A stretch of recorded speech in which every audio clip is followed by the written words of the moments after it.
In the name of Allah, the most gracious, the most merciful.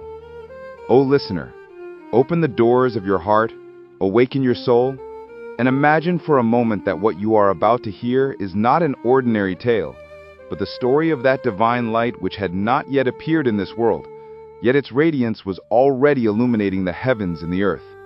This is the story of the miracles of our beloved Prophet Muhammad, alayhi salatu wasalam, while he was still in the blessed womb of his mother, Lady Amina, radiallahu anha.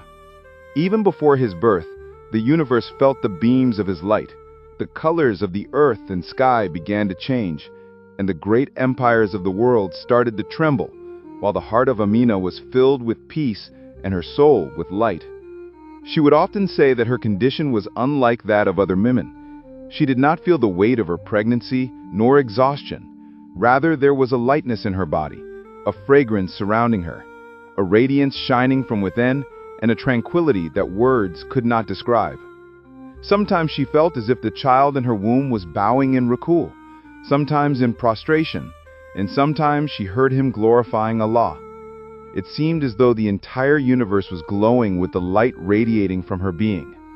One night, she saw in a dream that a brilliant light spread as far as the palaces of Syria, reaching the lands of Busra. Amina was astonished, and then she heard a heavenly voice declaring, "O Amina, congratulations to you, for in your womb is the one whom Allah has sent as a mercy for all the worlds. Name him Muhammad, for he will be praised on the earth and in the heavens. His name will be upon every tongue, and even the creatures of the earth, the birds of the sky, and the angels themselves will glorify him." Upon hearing this, Amina's heart was transformed. Tears of joy flowed from her eyes, and she offered gratitude to Allah for blessing her with such an immense honor. As time passed, her spiritual state grew stronger. She often felt as if angels surrounded her, guarding her, wrapping her in circles of divine light and constantly comforting her soul. One night, a luminous figure appeared to her in a dream and said, "O Amina, you are the most fortunate woman in the world, for the being within you is the very reason for the creation of the universe. He will come and erase the darkness of shirk from the earth. He will be a father to the orphans, a support for the poor, a protector of women, and a liberator of slaves." These words filled her with amazement and joy, and she continued to thank Allah with every beat of her heart. Day by day, new glad tidings came to her. Sometimes she saw in her dreams angels standing in rows around her, chanting praises of Allah. Sometimes she saw 3 banners being raised, one in the east, one in the west, and one upon the roof of the Kaaba. A voice would proclaim, "These are the signs of the prophethood of your son. He will have dominance over the east and the west, and he will be the Imam of the Kaaba." Another night she was informed that when this child would be born, wondrous events would take place. Light would spread across the heavens and the earth, and Satan would scream in despair, for his kingdom was coming to an end. The stars of the sky would bow in greeting to his radiant light. These visions filled her heart with peace and strengthened her certainty.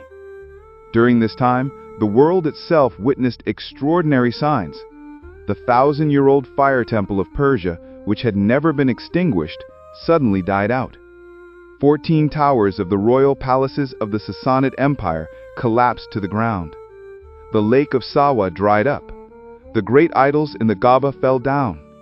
All these were divine signs heralding that the awaited one was about to arrive, the one who would bring a new dawn to the world, demolish the palaces of oppression, and establish the foundation of justice and truth.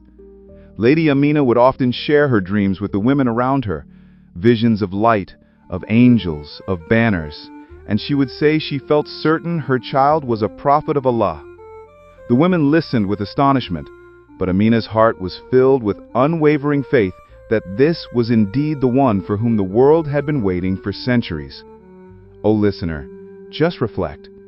If the honor of the Prophet ﷺ while still in his mother's womb was such that the heavens and the earth were transformed, then how exalted must his rank have been when he entered this world? Even in the womb he was bowing in worship, glorifying Allah, And when he came into the world, he remained the true servant of his Lord. This is why his remembrance continues to give life to hearts. His light continues to turn dark nights into radiant mornings, and his blessed name continues to revive faith in souls. All these miracles were clear proclamations that the time was near when a leader would arise who would turn darkness into light, grant freedom to the enslaved, honor to the women, and usher humanity into a new era. That leader is none other than the seal of the prophets, Muhammad alayhi salatu wasalam, without whom the existence of the universe holds no meaning.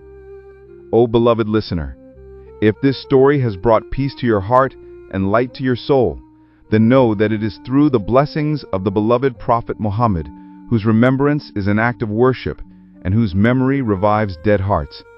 Spread his miracles to the world. Share his blessed mention so that love of the messenger may enter every heart. And if you wish to continue receiving such faith-inspiring stories, then subscribe to our channel so that the luminous miracles of the life of the Prophet may continue to brighten your heart and soul at every moment. Shukran jazilan ala al-mutaba.